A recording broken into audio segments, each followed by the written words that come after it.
There will soon be more people living in the city of Bombay than on the continent of Australia. With 14 million people, Bombay is the biggest city on the planet of a race of city dwellers. Bombay is the future of urban civilization on the planet. God help us.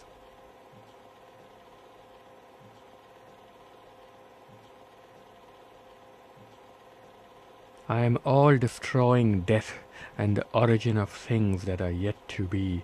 I am the gambling of rogues, the splendor of the splendid. It is a maximum city. Bombay is a bird of gold. Nobody starves to death in Mumbai. Bombay is the biggest, fastest, richest city in India.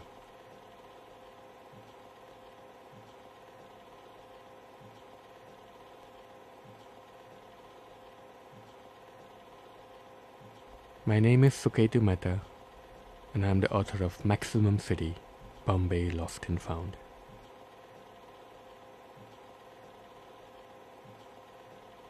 I left Bombay in 1977 and came back 21 years later when it had grown up to become Mumbai. 21 years, enough time for a human being to be born, get an education, be eligible to drink, get married, drive, vote, go to war, and kill a man. In all that time, I hadn't lost my accent. I speak like a Bombay boy. Where are you from? Bombay. Can you go home again? In the looking, I found the cities within me.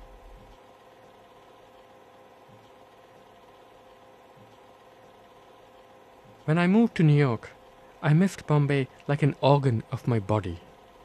I thought that when I left Bombay, I had escaped from the worst school in the world. I was wrong. The all-boys Catholic school I went to in Queens was worse.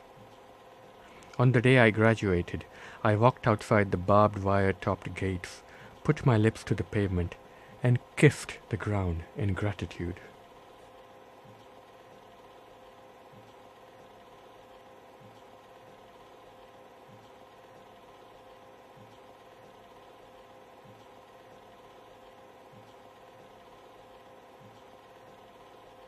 I existed in New York, but I lived in India, taking little memory trains. The fields at dusk, birds flying home overhead, your car stopping by the side of the road and you getting out. Noticing minute things again, the complexity of the gnarled people by the roadside, the ants making their way around it. It is warm and close and humid. You are protected once again. There are no people to be seen. Not in the fields, not around the one hut you can see in the distance. You want to stop right here, walk across the fields by yourself, walk into the peasant's hut, ask for some water, see if you can stay in this village for a few days.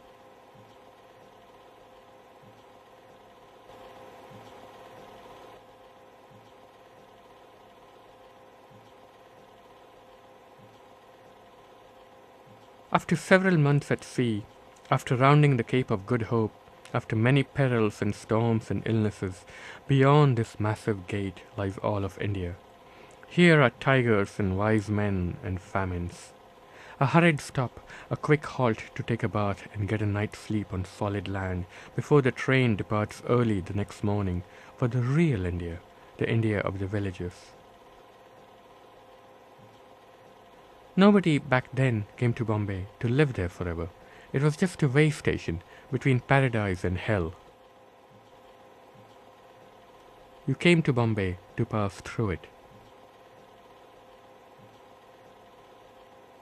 It was called Heptanasia, the city of 7 islands.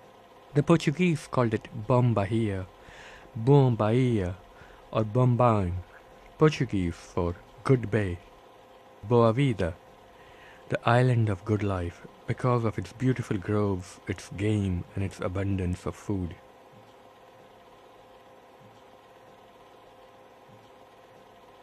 It is a beautiful city.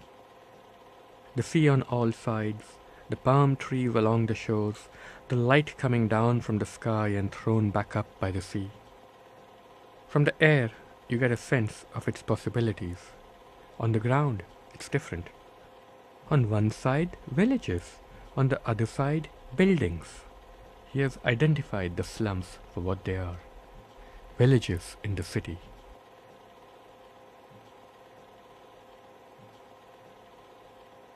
The visual shock of Bombay is the shock of this juxtaposition, and it is soon followed by violent shocks to the other four senses.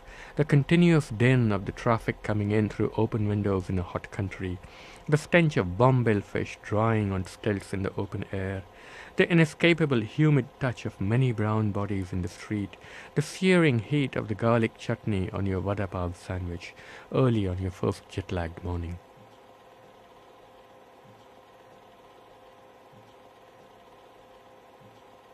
It is a city that has multiple aliases, as do gangsters and whores.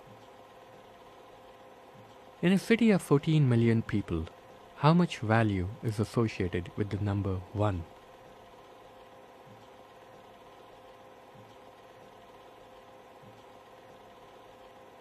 The Battle of Bombay is the battle of the self against the crowd. The battle is man against a metropolis, which is only the infinite extension of man, and the demon against which he must constantly strive to establish himself or be annihilated. A city is an agglomeration of individual dreams, a mass dream of the crowd.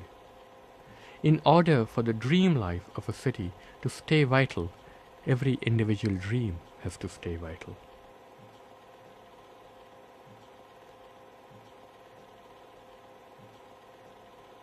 The reason a human being can live in a Bombay slum and not lose his sanity is that his dream life is bigger than his squalid quarters. It occupies a palace. But what every Indian also desires, secretly or openly, is to devote himself to a collective larger than himself.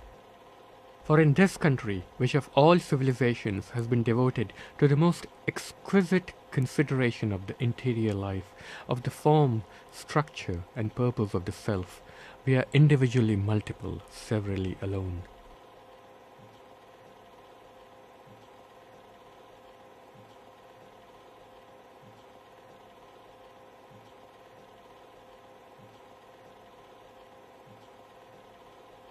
One blue bright Bombay morning, in the middle of the masses on the street, I have a vision that all these individuals, each with his or her own favorite song and hairstyle, each tormented by an exclusive demon, form but the discrete cells of one gigantic organism, one vast but singular intelligence, one sensibility, one consciousness.